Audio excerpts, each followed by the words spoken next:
This is the Rare But Real podcast with Audrey Brogy.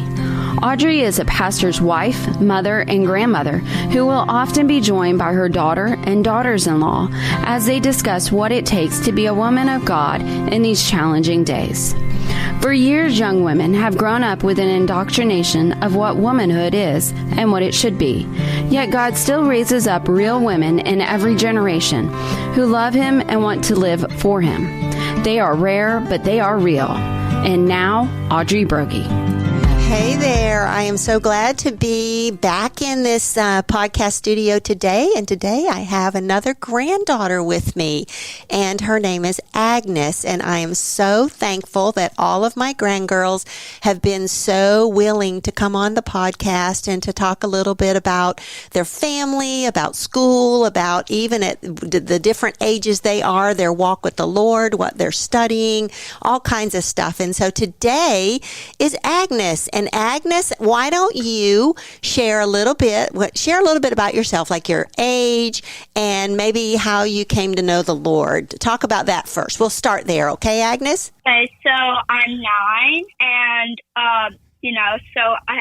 my parents are Christians. My older sister is a Christian. She got baptized, I don't know when, but it was in June. You're talking about Lois? Yeah, it was in June. Yeah. Uh-huh. Yeah. There's this book that, I don't know if it's supposed to be Christian, but there's Christian stuff in it that really helps me. It's about this girl named Ruth. It's called Tanglewood Secrets. Mm-hmm. And I think it's really interesting. Like, one day she runs away because she's angry, and she sleeps in this church, and she sees this photo about the Good Shepherd. Like, it's like the sheep, like, standing on a thing above a precipice, and, like, the Good Shepherd is waiting for the sheep's call. Oh, wow. I think it's really interesting. That's great. That's great. Well, tell me how you came, like, when do you know, or do you remember? Because, like, I can't really remember the exact time I came to know the Lord. I remember the process some because I was a child, like you, growing up in a Christian home, where it's just like you just feel like you've understood the gospel as soon as you were old enough to understand the gospel, and sometimes you don't really know exactly when you got saved. How about you, Agnes? Do you know? Do you have a time frame, or is there anything in particular that you remember? I feel like it's just becoming more and more clear. Yeah. It's like the growth process. It always reminds me of the prophet Isaiah when he says, here a little, there a little. They're saying that precept upon precept. It's like as you go along a little bit, it becomes more and more clear. I love the way you said that. That's so true, like the things that you understand. Now, I know this morning that you had Run Club, right? Yeah. How was that? Tell me what you... it was... so it was good. We always do like some warm-up drills, so it's like, do high knees there and walk back or jog back. And then we do it Wednesdays and Saturdays. And Saturdays kind of like our long run, where there are like 2 groups. One's a faster group, one's a slower group. Mm-hmm. And I went with the slower group. And I talked to Aylin, her second cousin, when was there, and I talked to her, and I really enjoyed it while we were running. Oh, that's good. So you were able to socialize and do the running all at the same time. That's great. That's great. Yeah. Yeah, I like that. So you did that this morning. Well, that's good. Well, tell me, I know you shared a little bit about the book that you're reading and how you really enjoy that. What about, because I know you're 9 years old, you'll be 10 in August, and how about you, do you have your own time with the Lord? Do you have a Bible study book that you use or anything like that? Because I know Dorothy talked about how she was doing the, I think it was A Girl After God's Own Heart. It was one of the Elizabeth George books, and I know that. Yeah. And I just wonder, what about you? So I do the same Bible study as Dorothy with some friends. We go to church on Sundays. Mm-hmm. We do Awana. Yeah. When VBS is there, we do our VBS. We come to your VBS. Mm-hmm. That's right. What's your favorite part of the things you just mentioned? And I know you enjoy them all, but is there something that stands out about any of them that you're like, oh, I really love this part, or this part I really like? I really like the book club a lot because it is like a Bible study, but it's also like a book. Mm-hmm. Mm-hmm. So you get to do it and discuss it and that kind of stuff, I'm sure. Yeah. Yeah, that's great. That's great. Well, what about school? What's your favorite subject in school? Oh, that's hard. So I really like my history teacher. Mm-hmm. I don't necessarily like doing history at home, but I really enjoy that class at school. Okay. Is it? Do you think it's the way she makes it come alive, the way she teaches it, or you just think it's because you're with other students? Like, what makes you enjoy it more there? Just the group interaction? What do you think it is? I think, like, sometimes in some classes, I feel like I'm just sitting there and listening, but I feel like in that class, you sometimes have, like, fun crafts where we just get to talk about history and, like, do the crafts. Mm-hmm. I really enjoy that. I also enjoy science.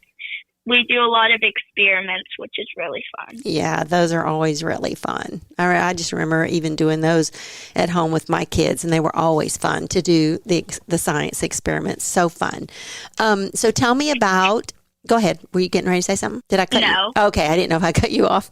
What about, well, I want to ask you about hobbies and things that you enjoy doing, but before we talk about that, you and I share a love for a certain animal. Mm-hmm. What kind of animal is it? It's a cat. Cats. So talk about your two cats. I won't say their names. You say their names and tell me, let's talk about them a little bit. When you got them and how you got them and what your chores are as it relates to the cats and all that. So one year we got Samson from Santa Claus. Later my parents told the story that whatever her face, Shusha, came and picked him up from the shelter and flew him back to her house, and that's where we got Samson. Yeah, and well, let me interrupt and just say this: Shusha is Kesid's mom, so that's that's Agnes's other grandmother, and they call her Shusha. Okay, go ahead. Yeah, so we named him Samson, and we're pretty sure he's a flame point ragdoll. We're not really sure. Yeah, he's beautiful. He looks like a ragdoll. Yeah. Then Pippin, we got him, at my granddaddy's house, kind of. It was a present, and we unwrapped it, and it was a note card, and it said, we got to pick out a cat. And we went to this house, and there were two tiny kittens, and we picked out Pippin. He's a ragdoll. Samson looks exactly like him, except it's like tan instead of gray. That's right. It's like they look the same, but their coloring is a little different.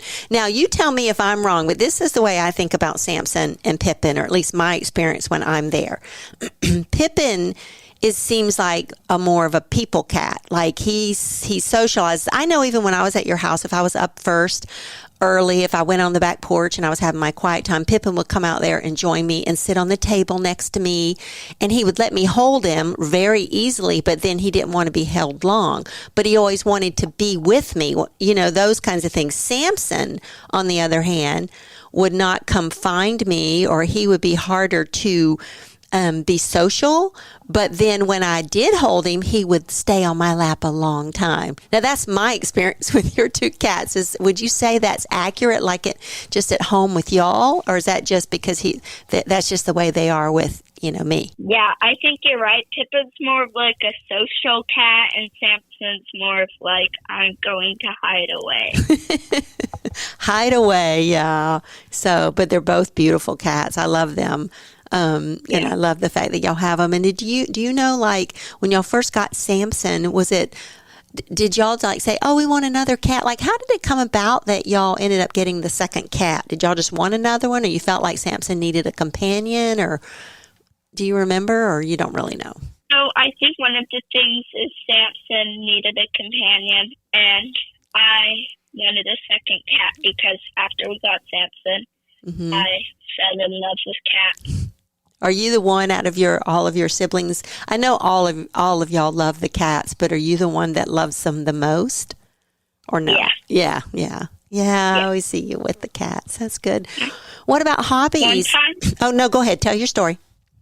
One time when Samson was a little kitten, I guess he was like, I don't know, but we had a treat bag, and he ripped a hole out of the bottom of the treat bag and started eating them. What's his favorite treat? We usually do like the Friskies party mix, We used to do like fancy feasts, but we stopped. Oh, it's interesting, Agnes, because, you know, my kids grew up with cats. I grew up with cats. And now, you know, your family and your Uncle Grant's family and your Aunt Grace Anna's family, all the three of y'all who have cats, have pets. Each of y'all have 2 cats, which I think it's kind of sweet. Yeah. So what about hobbies? What are your favorite hobbies? Like when I say that, because one of the things I would ask your sisters is, if you didn't have anything to do, like, oh, you don't have to go to run club, you don't have to do your chores because they're done, you just have some free time. What do you like to do? So my friend Ava, who lives up the hill, I enjoy playing calicos with her. Okay. They're like little creatures and dresses. Yeah, like I know what those are. Those are great. Yeah. Also, I like drawing and listening to Audible. Mm-hmm. Yep. That's always fun. Yeah. I listen to Audible. Yeah. If the weather's nice, I like going on bike rides with my friends. We usually bike around. Yeah. Yeah. I also, if the weather's nice too, we have like down the street, there's like, they call it an arboretum, but it's just some land. Mm-hmm. And it has like a fish pond that's very nasty. The water's super gross. But they made like a little patio with like a bench, and I like having picnics there with the Ferrises. Oh, that's fun. That's so fun. I love that.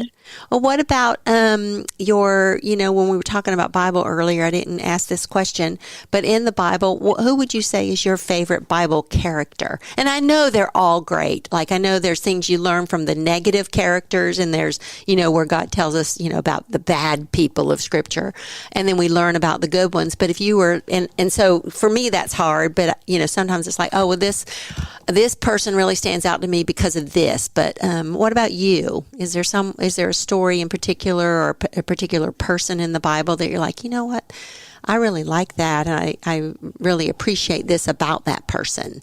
Anything stand out to you? So there are 3 stories that I enjoy listening to. So I really like the story of Samson. Mm-hmm. I like that story. Oh yeah. What do you like about the story of Samson? I mean, what stands out to you? I mean, one of the things go ahead. I'm sorry. Go ahead. I first of all think it's interesting at how strong he was because of how long hair he was. Like, personally, I'm like, I wouldn't want to see someone like a guy with hair to his feet, but if it was a girl, like, that'd be better. Right. I know the thing that I think I like the most, like me, about Samson, because, he didn't have a good self-control, and he was kind of out of control as a young man. But he was tricked, as you know, by Delilah to giving away the secret of his strength. But the neat part about that story is that how God still used him to kill the Philistines at the end, God's enemies, because, his strength was restored when his hair grew back out, even after they had gouged out his eyes. And God still used him. Even with his failure, God still used him, which is a wonderful redemptive story. Okay, so that was Samson. What about, and you said you have 3, so what's the others? I also really like the story of the Good Shepherd. Yeah. I think that's an interesting story. Yeah. Anything in particular, or just? And the story of Jesus' birth and the resurrection. Oh, yeah. So basically the whole lifespan of Jesus is what you're saying, is birth to his resurrection. Is that what you said? Yeah. Yeah, I know. That's so good. And it's so good because we do see the lifespan of Jesus, when he came as a baby, and God, it's just really neat to see his whole life story. And even at the time when he was 12 and he was left behind, you remember that part of his life when they went to Jerusalem and they left him. Well, they didn't leave him. They left, but he stayed behind because he said, I had to be about my Father's business. But they were frantically looking for him, and Mary was so upset. And, but even that part of his story is, all of it is just, you're right, it's just so great. It's just so great following, and then all the way again to his resurrection. And the resurrection is so wonderful because when before he goes to the cross, he's telling his disciples, he's preparing them, because, they've walked with him for 3 years and been with him and learned so much from him. He's taught them, he's rebuked them, he's comforted them, he's done this, and they don't know their lives beyond that, but he's telling them that about his crucifixion and preparing them for it, and which is really great. So since you love his life story, if you go to John 14, 15, and 16, those chapters are so great because of the way he comforts and prepares his disciples for his crucifixion.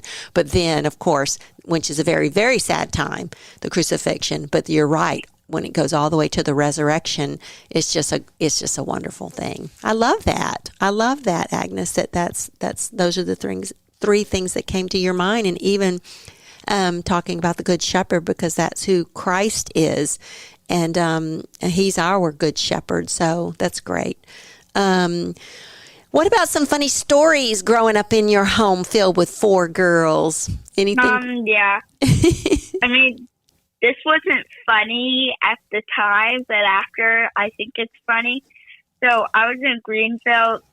My uncle and aunt lived there. Well, they did live there, right? There. Yep. They're about to move, yeah. Or they did move, yes. I'm not sure. They did. And we went to a library, and I went back to, the kids section to look at some books a little before we left. Mm-hmm. Then I come out, and I'm like, where is everyone? And I look, and I can't find anyone. So finally I go to the front desk and call my mom, and they left me on accident at the bookstore. Oh my goodness. So you can really relate to Jesus being left behind, right?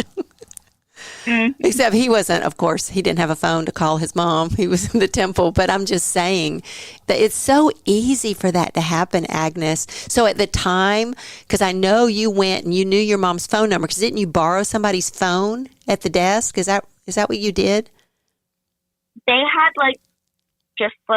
I didn't use one of their phones. They had a phone at the library. Okay. And you knew your mom's number, which is great, because in these days of cell phones, now I know my number, I know Carl's number, but I don't know all my kids' numbers by heart, because it's just programmed into the phone. So that's pretty great that you did. Now, when you called them, did they know right away that you had been left behind, or or was that how they found out? So basically what happened was they were there. I got told this later. And my parents were like, wait, is Agnes in the bathroom? Because a lot of people went to the bathroom you forgot what it's called. It was an ice cream shop. Mm-hmm. And they looked and they couldn't find me. So they thought maybe, because it was raining. So everyone kind of had their head down and thought maybe I went. Mm-hmm. And then they got phone call, and mom's like, I thought someone kidnapped you, and you got their phone and tried to call me, and then they hung up. Oh my goodness. But they checked where it was from and saw that I was at the library and came and picked me up. Yeah, it is kind of funny, and I think every mom who's listening to this can relate to that, because it happened. It happened to me. I mean, your granddaddy and I left, Jeremy and Jordan at church. He thought I had them. I thought he had them. Our communication got messed up, and we get home, and because I got home after him, and I said, where are the boys? And he's like, well, I thought you had them. And then I thought he was joking, like they were hiding from me. And I was like, no, you had them. Remember we had that discussion? And he said, no, you had them. And then I said, no, you had them. And he's like, no, you had them. Then I realized he wasn't joking. I said, no, I was talking about the coats, because you got them? Yeah, because they're coats. Anyway, so we go back, and they were still at the church looking out of a window, knew we'd come back. So anyway, but that's not the only time it happened. It happened, we did it before. We did it with other kids too. So yeah, it's easy to happen. It's very easy. Now, one thing that I wanted to bring up is, my sister, do you remember my sister Hope? She's your great aunt.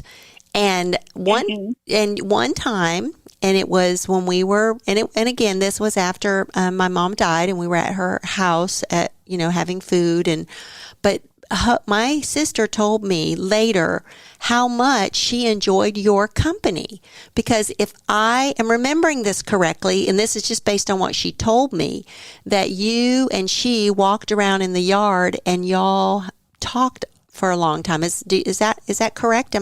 Was I told that correctly, or am I remembering it correctly? So we definitely talked for a while. I think maybe it was part outside, but the part I remember was, you know, that like back room behind the kitchen? Mm-hmm. I remember we were sitting on the couch in there. Yeah. Well, the thing she told me that I remember later, she said, your granddaughter, Agnes, I had the best time with her. And she said, she is a delight to talk to. And she said that you ask her a lot of questions, and she said, she just was very impressed with that, Agnes. And that you would have been 8 at that time. And she just thought you were very mature. And just, I don't know, it just meant a lot to her, you know, and sometimes too, you know, when your heart is very soft because you're filled with grief because we just lost our mom, little things like that mean a lot to people. And I know because I've said this a couple times on the podcast because it's made me think of y'all, because I just remember my sitting on the couch and Dorothy just coming over and staying with me and holding my hand. I just remember that. But anyway, so I just wanted, she just was very impressed with you. So I wanted to tell you that. And because she always now, sometimes when we're together, she's, how's Agnes doing? So you made an impression on her. So go ahead. I'm glad. I enjoyed talking to her. Yeah, she's really great. Well, how do you handle your down times? Like if you're feeling a little sad, or if you're feeling a little, I don't know, sometimes we as women don't even know why we're sad or why we're upset about something. What do you do? How do you handle it? I find a cat. You what? I find a cat sometimes and hug them. Oh, that's great. That's great. You find it's like a therapy animal, right? I love that. You know, it's so funny because when I asked Dorothy that last week on the podcast, she said sometimes she'll just go lay down on her bed and cry. And I said, yeah, that sounds like me. And that's what I'll do sometimes. And tears are good. They're good. You got to stop at some point, but they're good sometimes to, get it out. But I love this too, Agnes, because cats are so great, holding a cat because they're cuddly and they're warm and and they purr. Do Samson and Pippin, do they both purr a lot? Or do they purr all the time, or they just purr sometimes? When they're sleeping, they're definitely purring. I'm not sure if that's loud snoring. And they do purr sometimes if they're happy in your arms. Yeah, I love that. That's a good thing to do. Just go find a cat and cuddle a cat.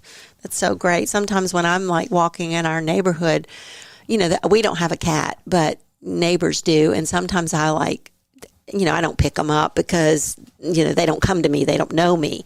But I'll always stop and say, and want to, I always want to, but I'm not going to go in someone's yard and pick up their cat.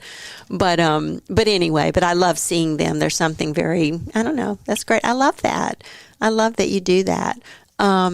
So what about, are you doing anything for the Fine Arts Festival? Are you a part of that? Yeah. Mm-hmm. That happened yesterday. Oh, it did. Played a piano piece. Oh, you did? Wow. So you played a piano piece? Is that what you said? Yeah, and I did a piece of art. Oh, nice. So was it fun? Yeah, it was fun. Yeah, you enjoyed it? Yeah. That was last night, correct? Yeah. Yeah, that's great. That is great. Well, how about at your age? Do you do anything at, helping or serving at church, or are you at the age where you just, are part of the children's ministries and things like that? Are there places where you help out with younger children at all, or a mother's helper or anything like that? So my mom's rule for mother's helping is 10. Okay. And so our children's, whatever it's called, when they get taken care of during part of the service, that's up to 7. But if I come early with my parents, we'll set up the Bibles. Like, if my dad has a job, I'll set up the Bibles because I'll be there early. Or if my mom's doing children's ministry, I like helping with that. Well, the reason I asked about helping with younger children is because I see you, and I have seen you when we're all together as a family, like the cousins and everything. I always see you paying attention to your younger cousins. I've seen that so many times, engaging them, playing with them, whether it's, and even if it's a toy that you've outgrown, I've seen you engage with your younger cousins and play with them. And in fact, I've taken some pictures of that because I just think it's so special and so sweet that you do that. That it might not be even something that you play anymore, but I see you doing that with them, and I think that is great. That's such a wonderful quality, Agnes. At your age, you're 9 years old, you'll be 10 this summer, and so, well, I guess you're 9.5, I guess.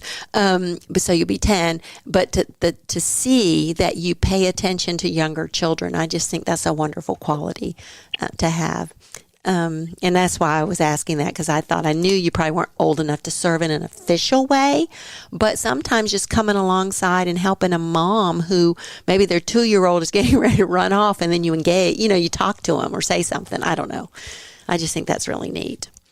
Now, how about the, do you do any of the weightlifting with your dad, or you don't do that probably, or do you? I don't do so.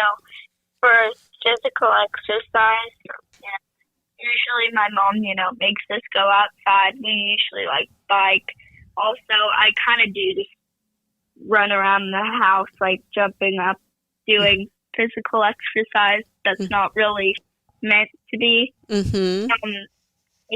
was doing lacrosse. I'm not going to do it this year. I'm doing basketball right now. And in the summer, I have to do swim team, which I despise. Which is what? I despise. Oh, which you despise. I think I already knew that.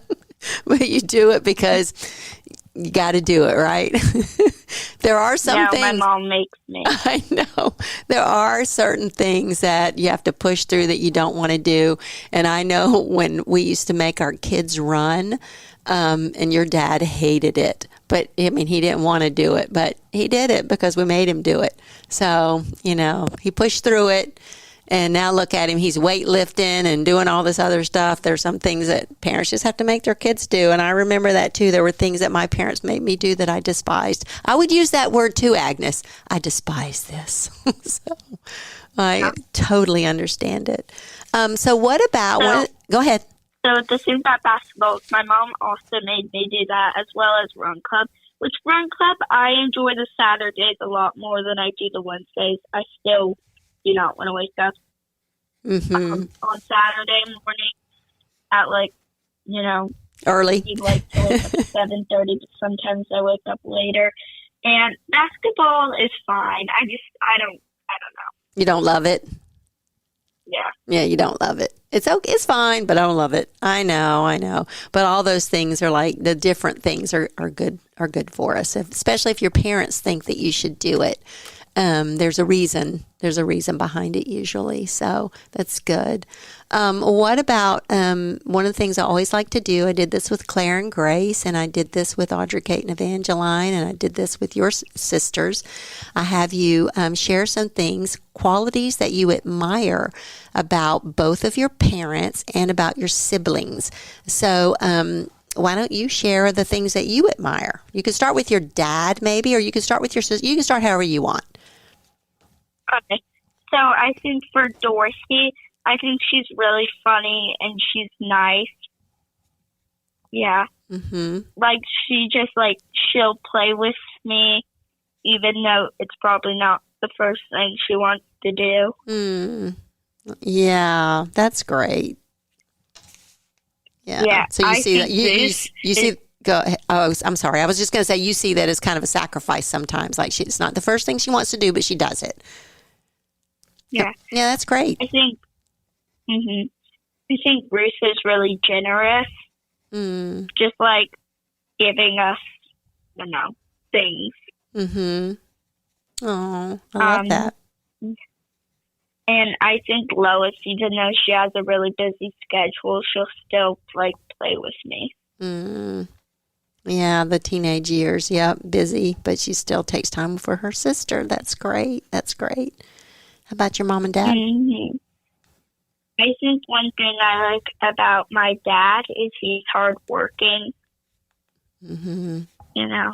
Yeah, he is. He's very faithful and hardworking, and does his work. Yeah. Very well. You know, and a thing about my mom that I like is I think she's very patient when I'm like complaining about something. Instead of being like, just like be quiet and stop complaining. At first, she's like, hey, Agnes, you know, patient. Yeah, that's great. Those are all great things, and so those are all things I love to focus on things that I like about people rather, because sometimes it's easy to focus on things we don't like about people. But I like to focus on that. And even when my kids were growing up, and we did this at birthdays especially, well, we did it. It was a tradition at birthdays for everyone to go around and say something that they like about their sibling, about the person who is celebrating a birthday, because it gets, because it's easy. Growing up in a big family, it's easy sometimes to be annoyed with your siblings or even with your parents, when they're making you do stuff that you don't want to do and things like that. But then if we take a step back and think through the things that we really admire about these people, and we start thinking about what are the qualities that I would like to emulate, that I would like to pick up in my own life, that I can learn from my mom or my dad or my sisters or my brothers, it's very healthy to do that. And so if there was a quality and I know you mentioned that your mom was very patient with you, but if there was another quality that you think, oh, I hope to be like that one day, is there something that stands out to you with any of either your siblings or your mom or your dad? So there's a couple things. I'd like to be like Lois, even though sometimes I have things that I have to get to, I also want to take time to take time out of that busy schedule to yeah, these people. I want to be more hardworking, because I feel like sometimes in school I just Mom, do I have to do this? Do I have to do that? Oh, that's great. That's great. I remember two things that stood out to me, about my mom, when I would think, and I thought about this when I was young. I think the time I thought about it the most, Agnes, was when, in fact, I was in college, and I came home for the weekend, and my mom was, she was a home health nurse, and she had patients where she would go to their homes to take care of them, people who didn't need to be in the hospital but needed a nurse to come regularly to do certain things for them. And I remember my sister and I both were home that weekend, and I remember my mom, it was on a Saturday, and she said, I need to go take care of one of my patients. So why don't y'all ride in the car with me, and we can spend that time together, and I'll be in the house and whatever. So I remember riding with her to that house, and Hope and I just sat in the car and talked while she went in, and she said she'd be in there. I don't remember how long it was, but it wasn't real long.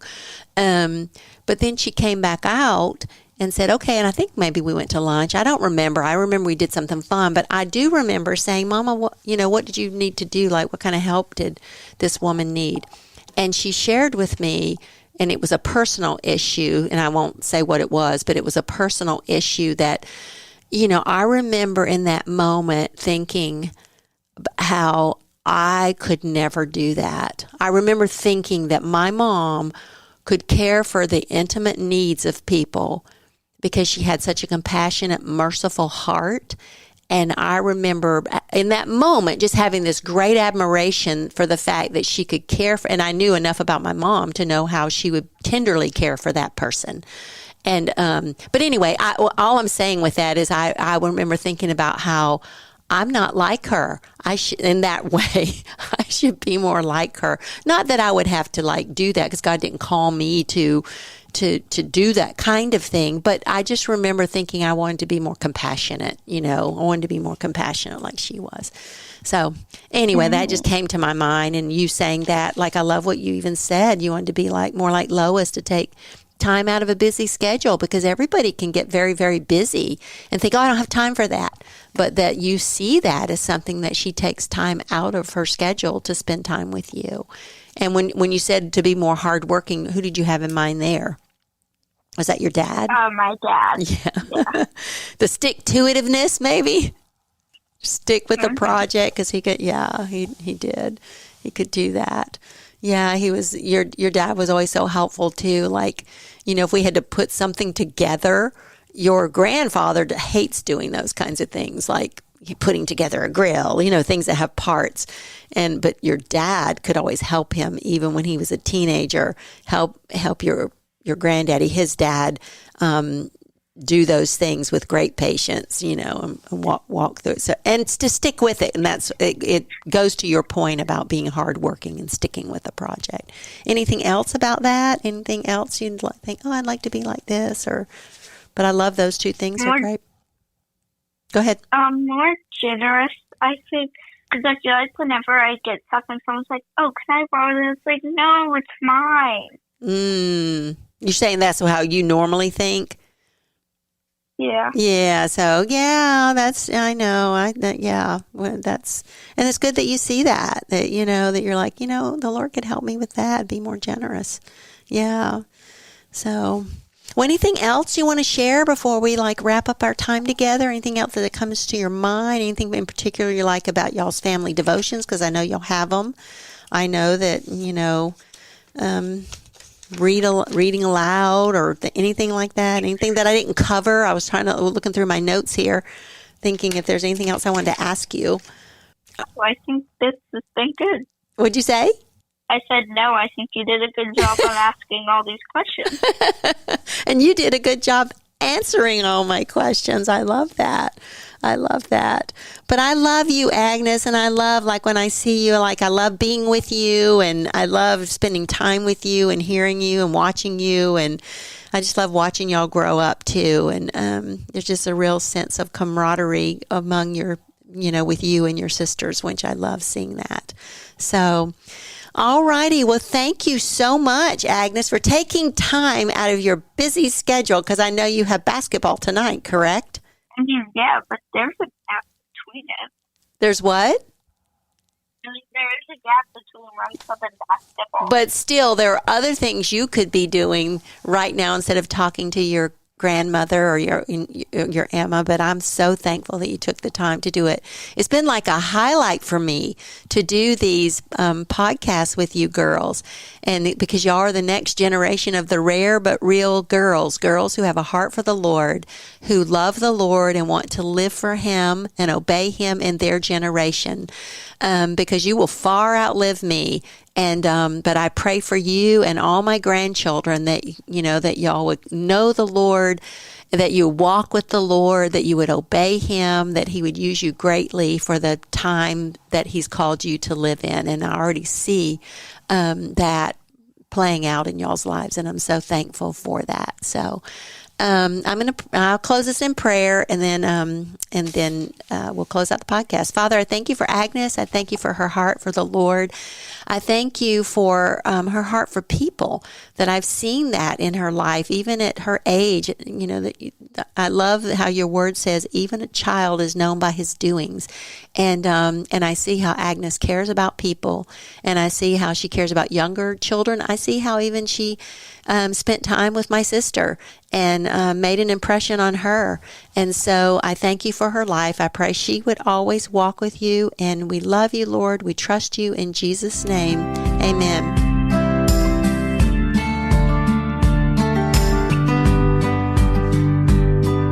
If you enjoyed this episode of Rare But Real, be sure to subscribe so you'll be notified when a new episode is posted.